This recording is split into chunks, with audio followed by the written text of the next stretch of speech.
ভালো, বাড়িতে নিয়ে এসো কেন?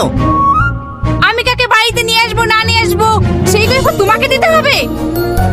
অবশ্যই দিতে হবে, আমি তোমার স্বামী। দেখো টনি, তুমি আমার স্বাধীনতায় বাধা দিলে না, আর এক মুহূর্ত আমি এই বাড়িতে থাকবো না, এক্ষুনি চলে যাব।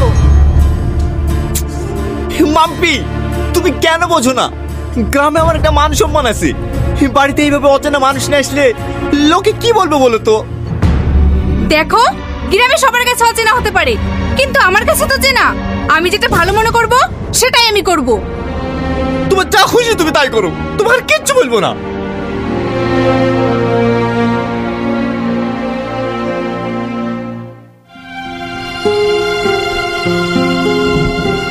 সালমা। আরে স্যার যে হঠাৎ কি মনে করে আমার বাড়িতে? আসেন আসেন। ওই বিষয়টা লিখে এসছি। স্যার ভালো আছেন? কি ব্যাপার সালমা, তুমি এর বাড়িতে অফিসে যাওনি? না স্যার, আপনার জন্যই যাওয়া হয়নি।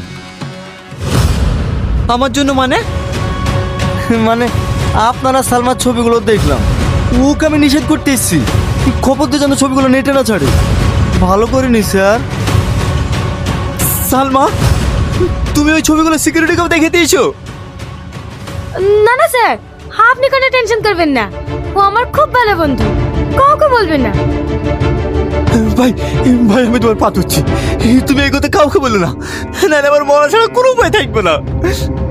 না না স্যার, আপনি কোনো চিন্তা করবেন না, আমি এ কথা কাউকে বলবো না।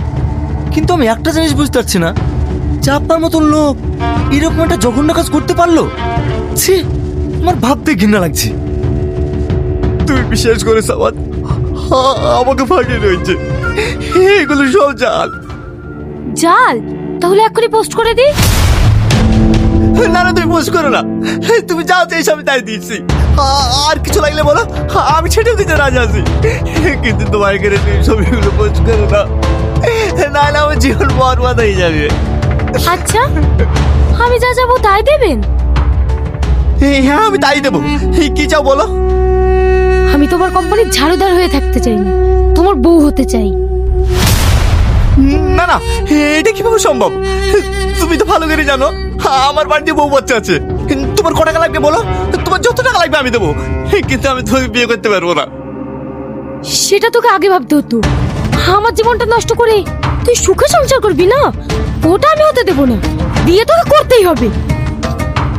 স্যার, আমার যে মনে হয় মেয়েটা ঠিকই বলছে, বিয়েটা করে ফেলেন, না হলে কিন্তু পরে বড় বিপদ হতে পারে। হোক বিপদ,